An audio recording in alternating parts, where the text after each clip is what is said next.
पिछले जन्म जन्मांतर के परमेश्वर कबीर देव के किसी जन्म जैसे आप जी हो। अब इस परमात्मा की रजा से पूरे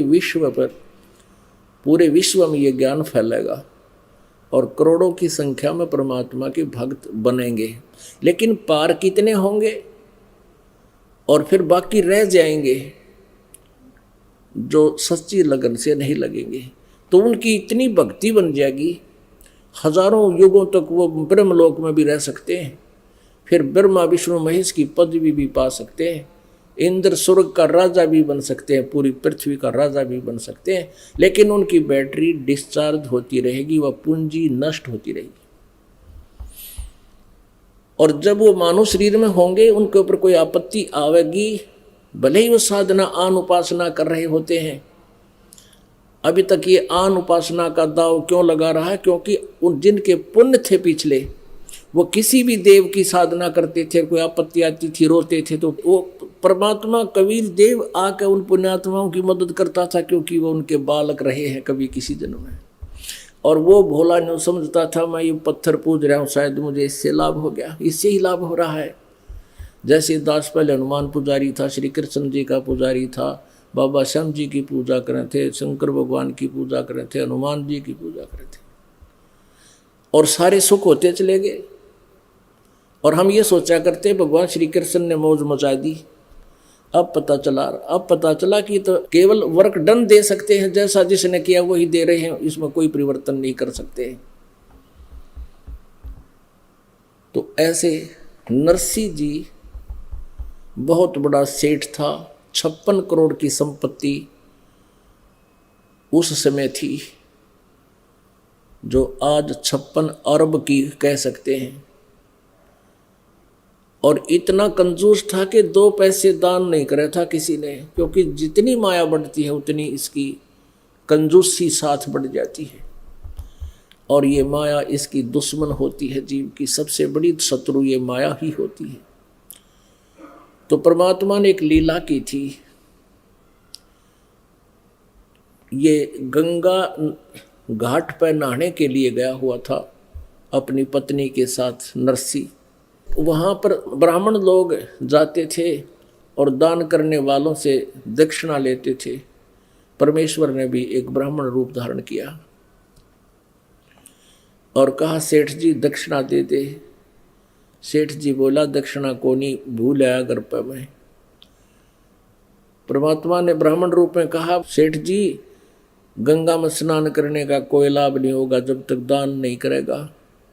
उसकी पत्नी ने भी कहा कि कर दे दो कुछ दान है। न बोला चुपचाप बैठी रहे, घनी ना बोला मैं आपने मट लूँगा इसने। आखिर में ये कहने लगा वो सेठ के ब्राह्मण पैसे भूल आया मैं घर पर यहाँ लाया को नहीं। तो कहने लगा भाई उधार कर ले। भगवान बोला उधार कर ले। अब सेठ बोला ठीक है उधार कर लेता हूँ। बोल कितना दान करेगा? 1 टका दूंगा। 1 टका चल 1 टका दे दे। पक्की जुबान। अब पैदल आते थे पहले और वो तो खासकर कंजूस था, 2 पैसे खर्च नहीं करना चाहता था। घर आया गंगा का स्नान करके, घर में प्रवेश किया था, जाकर गठड़ी रखी थी। इतने में ब्राह्मण रूपधारी परमात्मा ने दस्तक दे दी। नौकर आए और नौकरों ने कारण पूछा कौन हो, कहाँ से आए हो, क्या उद्देश्य है सेठ से मिलने का। परमात्मा ब्राह्मण रूपधारी ने कहा कि भी सेठ जी ने मेरा 1 टका उधार कर रखा है, दान करना था और याद दिलाइयो सेठ जी का कि ब्राह्मण आया है। नौकरों ने जाके कहा कि जी एक ब्राह्मण आया है, आपने कोई टका दान करने की कह रखी होगी। अब नरसिंह ने सोचा भाई यो अच्छा व्यक्ति साथ आ लिया। सेठ कहने लगा अपने नौकरों से ये कह दे ब्राह्मण को कि सेठ जी की तबीयत ठीक नहीं है, थक गए हैं, बुखार बन गया है, जबर है और ठीक हो जाएगा जब दे दूंगा, स्वस्थ हो जाऊंगा तब दूंगा। नौकरों ने ऐसा ही उत्तर दे दिया। ब्राह्मण कहने लगा ठीक है मैं यहीं बाग में लेट जाता हूँ, स्वस्थ हो जाएंगे तब सेठ जी मैं अपना दक्षिणा लेके जाऊंगा, बार बार नहीं आया जाता। अब नरसी का बाग था, उसी में परमात्मा ने बिछा लिया बिछौना और लेट गए। अब 1 दिन हो गया, 2 दिन हो गए, 3 दिन हो गए। सेठ जी माए टट्टी पेशाब करे, उड़े बना रखा खड्डा एक उसमें डाल दे।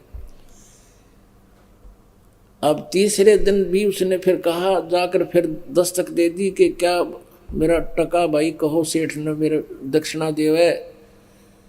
सेठ ने कहा नौकरों से ये कह दो कि सेठ जी की मृत्यु होगी। अब लाला जी ने सोची आज यू 1 टके की जिद लगा रहा है, कल न मन माने 100 रुपये की जिद लगा ले, इसने तो रास्ता पा गया है, इसने तो सटराई कर दी, मैं भी दूं नहीं टका इसको। अब सेठ के बारे में कह दिया नौकरों ने कि सेठ जी की मृत्यु होगी, ब्राह्मण आप जाइए, हमें बड़ा शौक है। ब्राह्मण वेशधारी परमात्मा बोले भाई मेरा तो यजमान है ये, और बड़ा दुख हुआ मृत्यु होगी, लेकिन अब तो अंतिम संस्कार करा के ही जाऊंगा। अब फिर बैठ गए वरने आगे। अब सेठ जी को जब संदेशा मिला कि उन्होंने ये उत्तर दिया है, तो नरसी कहने लगा नौकरो ऐसे करो, तुम लकड़ियां ले जाना शुरू कर दो चिता की तरफ। कुछ दूरी पर होती थी चिताएं, गांव से बाहर होती हैं। ये यूं सोचेगा कि सचमुच मर गया, यूं चला जाएगा। अब उन्होंने लकड़ियां उठानी शुरू कर दी, लकड़ियां ढोने लगे, तो भगवान वहीं बैठा रहा कि गया नहीं, कि ना जी नहीं गया, वो तो बैठा है, मेरी अर्थी बना लो। वो बना लिया जनाजा और दर लिया सेठ को मर्द के सौ की तरह, और कहने लगा ले चलो मुझे चिता पर। अब चिता पर लकड़ी भी रख दी, सेठ का वो जीवित सेठ भी रख दिया, मर्द के तरह ले गए थे। परमात्मा ने भी ले लिया कि करगा लठ और कंधे बदर लिया, लकड़ी ले अंतिम संस्कार कराने के उद्देश्य से एक लकड़ उठा लिया कि भाई हम भी अंतिम संस्कार में कुछ योगदान करेंगे। हर पहुंच गए लकड़ी लेकर वहाँ लाला जी दौड़े। अब लाला जी से कहा कि सेठ जी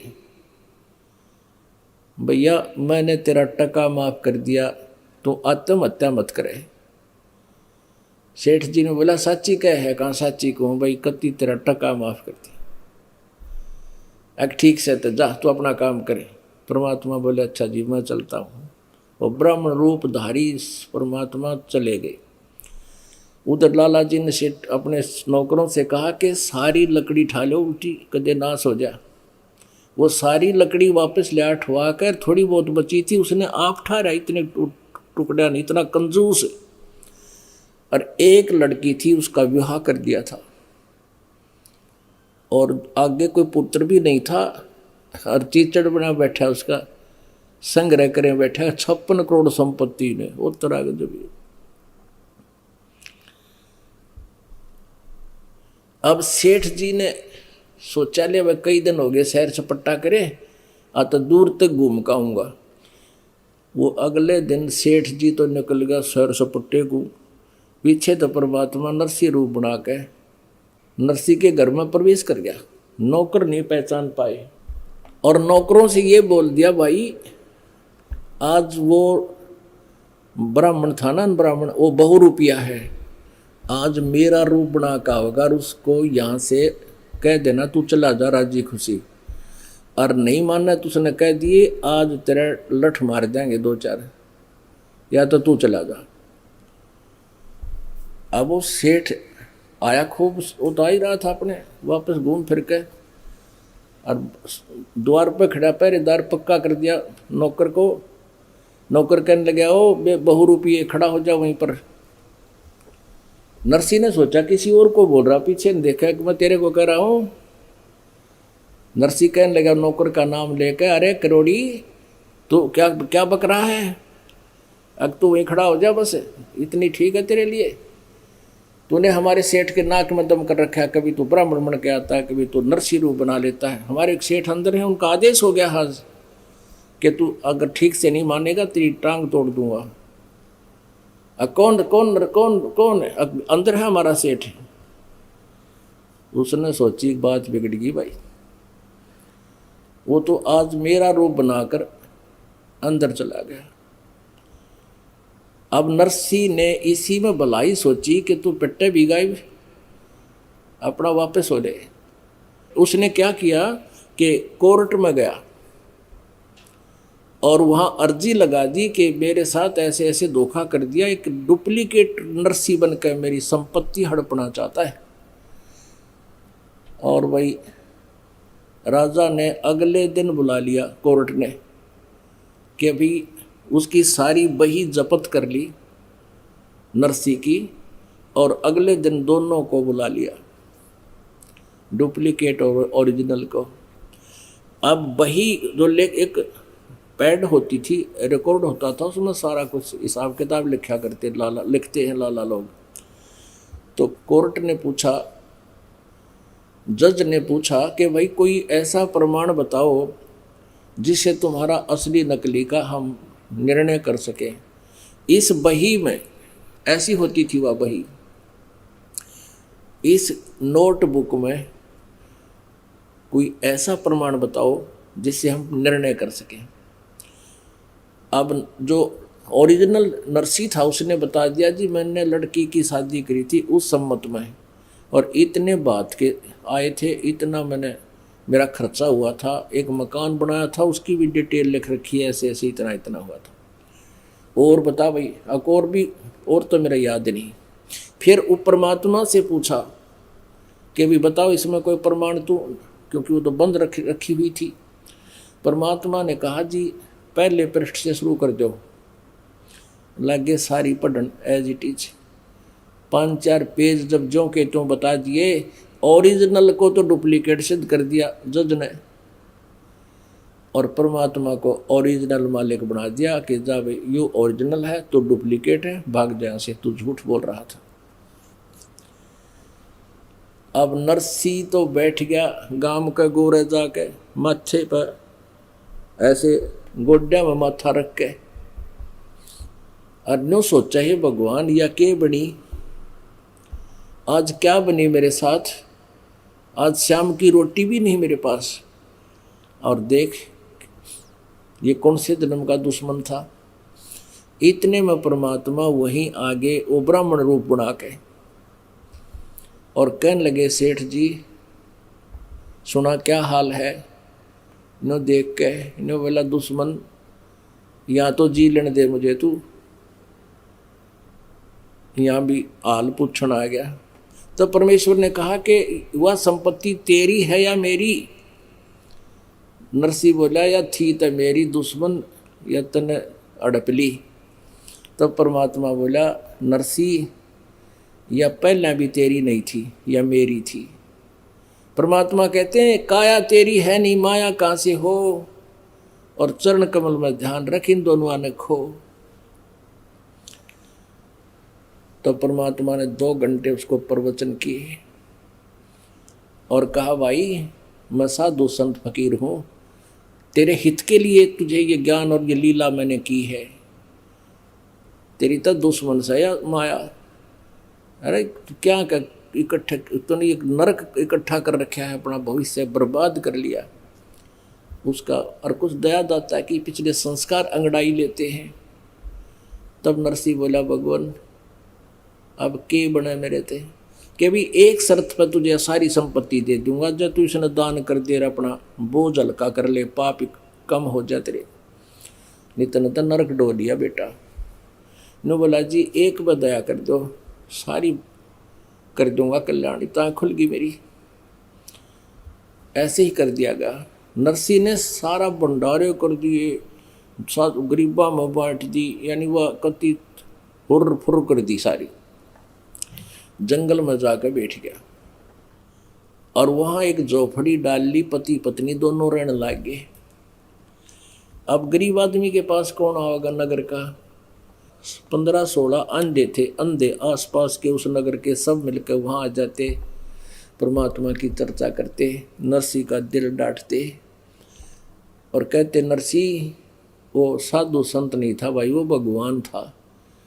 और तेरे को तेरी आंख खोल गया। नरसी बोला भाई कति आंख खोल गया, मैं तो नरक डोऊ था। ऐ तेरा गजब भैया, ना मेरा आगे ना पाछे बेटी थी, शादी कर दी। ये सारे जो है ना मेरे कुल के लोग बांटो और गधा मैं बनूँ। अब क्या होता है, एक दिन 4 संत आ गए और उन्होंने द्वारका जाना था। नरसी से कहा, क्योंकि पहले नरसी का बोलबाला था, उसकी हुंडी चला करती थी, फिर वो हो गया कंगाल, हुंडी उसकी रिजेक्ट होगी, उस लिस्ट से निकाल दिया। वो संत गांव में आए और पूछा भाई नरसी कहाँ है? कि नरसी तो भाई बाहर जंगल में बैठा है, झोपड़ी डाल रखी है। क्या काम था? कि हमने हुंडी बनवानी थी। तो नगरम के लोग भी मजाक करा कर भक्तों के साथ, विशेष कर ये दुर्भाग्य होता है, और अपने नगर के वाले के साथ तो और ज्यादा। तो उन्होंने मजाक कर दिया कि नरसी भाई हुंडी तो बनावे है पर नखरे करे आजकल, आप वहां जाओ नरसी पर हुंडी बनवा लो, लेकिन नटेगा वो जाती, पर तुम करड़े हो जाइए जो बनाओगा। अब वो वहां गए चारों भक्त, उन्होंने कहा लाला जी हमने द्वारका जाना है, भगवान के वहाँ तीर्थ यात्रा करके आवांगे, 500 रुपये हमारे पास, इनको तू हुंडी बना दे, रास्ते में कोई चोर चुरा ले, बदमाश खोज ले, छीन ले हमारे थे। अब नरसी कहने लगा महात्माओं, मेरी हुंडी रिजेक्ट हो चुकी है, अब मैं हुंडी नहीं बना सकता। चारवा की तौड़ी चढ़ गई, कहने लगे तू सचमुच नगर वाले ठीक ही कह रहे थे, तू आज पहले वाला नरसी नहीं रहा, तेरा दिमाग खराब हो गया है, तू साधु संतों के साथ मजाक करता है। अब नरसी भी जान गया कि इनकी तो भाई चाबी भर रखी किसी ने, और ये इसे आकर तो ये कैसे मनमानी शराब दे दें। कहने लगा महाराज नाराज ना हो, लाओ 500 रुपये। वो 500 रुपये धरे रखे थे, लेकर कागज लाओ, वो कागज ले आई और लिख दिया, क्योंकि वो श्री कृष्ण का पुजारी था, ये नरसी श्री कृष्ण का पुजारी था। अपने आत्मा हम भी श्री कृष्ण के पुजारी थे, लेकिन ये पता चला हमारा तो साथी पहले भी वही था, अब तो आंखें खुल गई, मोतियाबिंद खत्म हो गया हमारा अज्ञान का। तो उसने श्री सांवल शाह नामक सेठ, सांवरिया सेठ यानी कृष्ण, काला कहो चाहे कृष्ण कहो, कृष्ण माने काला होता है और सांवला माने भी काला होता है। सांवल शाह यानी सांवल सेठ के नाम टूदा जैसे रखा ना, उसके नाम हुंडी बनाया कर उसी तरह बना दी और कह दिया कि आपके 500 रुपये मेरे पास सुरक्षित हैं, आप इन महात्माओं को 500 रुपये प्रदान करने की कृपा कीजिए। साधु संत ले गए, उस ड्राफ्ट को लेकर द्वारका पहुंच गए। उधर से नरसी ने 500 रुपये का भंडारे का सामान मंगा लिया, दाल चीनी चावल आटा नमक मिर्च सब्जी तो सब मिला के, और उसका भंडारा कर दिया, भोजन करा दिया भक्तों को, साधु संतों को, गरीबों को। अब वहाँ जब वो पहुँचे चारों संत महात्मा भक्त, उन्होंने वहाँ पूछा द्वारका नगरी में जाकर कि भी यहाँ कोई सावल नाम का सेठ है? सावल नाम का कोई सेठ तो नहीं है, पर काम क्या है आपका? कि हमने हुंडी कैश करानी थी। किसकी बनाई हुई है? उन्होंने बता दिया कि वो सामने एक हुंडी उसकी चलती है, उसके पास जाओ। वो सेठ के पास गए, उस सेठ ने देखा कि ये तो नरसी की हुंडी है, नरसी की हुंडी नहीं चलती है, रिजेक्ट हो चुका है, देखो ये लिस्ट में लिखा है, तुम्हारे साथ धोखा कर दिया महात्माओं, वो तो ठग झूठा कपटी आदमी हो गया। अब वो महात्मा न्यों कहे भाई ऐसा आदमी तो नहीं लगे था, उनका ना जचिया बात, वो आदमी झूठा कपटी है, पर हमने घना जोर दे दिया और वापस जावांगे, हमारे 500 रुपये पावेंगे उसके पास रखे हुए। उसने डरते ने लिख दी होगी, लेकिन अब कैसे गुजारा करें? 2 3 4 10 20 सेठों को से पूछा, सब ने यही जवाब दिया। नगर से बाहर जाकर और उस समुद्र के किनारे बैठ गए और माथे माथर मार दिया कर लिया नु। उधर से नरसी ने देखा अपनी दिव्य दृष्टि से कि परमात्मा ने आके भक्तों को पैसे दिए या नहीं, देखा कि वो तो मायूस हुए बैठे हैं। तब उसने सोचा कि गलती बन गई हमारे से, परमात्मा आए क्यों नहीं। अपनी पत्नी से पूछा कि जो 500 रुपये का सामान आया था, आटा नमक मिर्च जो भी था, चावल चीनी दूध, वो कोई बचा तो नहीं है। उसकी पत्नी ने कहा कि और तो कुछ नहीं बचा है, केवल पलोथन बचा है। पलोथन पलोथन क्या होता है, जैसे रोटी बनाते समय सूखा आटा थोड़ा सा रख लेते हैं अलग से और उसमें लोई बनाकर उसमें ऐसे दोनों तरफ सूखा आटा लगाकर ऐसे पोया करते हैं ताकि वो हाथा का ना चपके। तो वो पलोथन यानी वो थोड़ा सा सूखा आटा बचा हुआ था। नरसी बोला इसकी रोटी बना। वो रोटी बनाई तो 4 रोटी बनी उसकी। उधर से परमात्मा ने लीला की, एक राह चलता महात्मा साधु रूप बना के द्वार पर खड़ा हो गया। कहने लगा भाई भूख लगी है। कुटिया के सामने झोपड़ी के सामने खड़ा हो गया। नरसी बोला आ जाओ महाराज बैठो। वो 4 रोटी बना रखी थी, चारों दे दी। अब खाओ महाराज। अब खा कर रोटी पी कर पानी परमात्मा जो साधु रूप में था चल पड़े। और वहाँ क्या हुआ, उधर जाकर के सांवल नामक एक मारवाड़ी सेठ, दोनों कान्ना में तक कलम टांग रखी, इतना बड़ा साफा और दोहरा धोती जैसे डबल ये राजस्थानी बुजुर्ग बन जा करें इस तरह की वेशभूषा करके। और वहाँ पहुँच गया, महात्माओं के पास प्रकट हो गया कि कबीर परमेश्वर, और कहने लगा महात्मा जी कैसे बैठे हो। सेठ जी के बैठे हैं, बस पूछो मत, ऐसे ऐसे समस्या आ गई। और नरसी व्यक्ति तो लगा है अच्छा, हमने ज़्यादा जोर दे दिया, उसने हुंडी बना दी। और यहाँ सावल नाम का कोई साहूकार को नहीं, और अब हमारे पास कोई पैसा नहीं, हमने अपना सैर सपट्टा करना था, तीर्थ यात्रा यहाँ देखनी थी, घूमना था।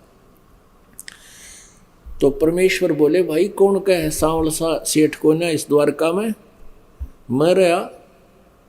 आप हो? हाँ भाई मैं हूँ। सचमुच अगर वो झूठ बोल रहा हूँ मैं, लो कहाँ वो ड्राफ्ट दो, मैंने वो हुंडी दे दी, लो जी आ जा। उस द्वारका के मेन बाजार में जाकर और न्यों बोला परमात्मा चादर बिछा लो भक्तों, चादर बिछा दो। आप चादर बिछा दिया और न्यों उन सब सेठों को दिखा दिखा कर न्यों का एक चांदी के रुपये आया करते, चांदी के से मोटे मोटे कति कच्चे नए लाए रखे भगवान ने, 2 3 4 वो सारे देखे निकल कर रखी हो रहा भाई, चारों तरफ झूम गई दुनिया। कौन है भाई? वो महात्मा बोले सांवल सेठ तुम नटो थी, युरा द्वारका का सेठ। 500 रुपये दर दिए नए नए, और कहा कि उस नरसी सेठ को कह देना उसका दास हाजिर है, चल करोड़ हुंडी लिख दे, इस दास के नाम सारी हुंडी लूंगा उसकी। न्यों कहकर अंतर्ध्यान हो गए, सबके सामने अदृश्य हो गए परमात्मा। तब उन द्वारका वाले लोगों का जो चेहरा, भाई ये तो सचमुच भगवान थे। अपने आत्माओं, परमात्मा कहते हैं कि कल्पे कारण कौन है, कर पूजा निष्काम बगैर किसी इच्छा के। तू जैसे मैं कहता तू भक्ति दान धर्म करता रहे और मन इच्छा फल देऊंगा, जब पड़े मेरे ते काम। अगर आप ये वीडियो YouTube पर देख रहे हैं तो हमारे चैनल को सब्सक्राइब करें और बेल आइकन को दबाना ना भूलें। अगर आप Facebook पर ये वीडियो देख रहे हैं तो हमारे पेज को लाइक करें।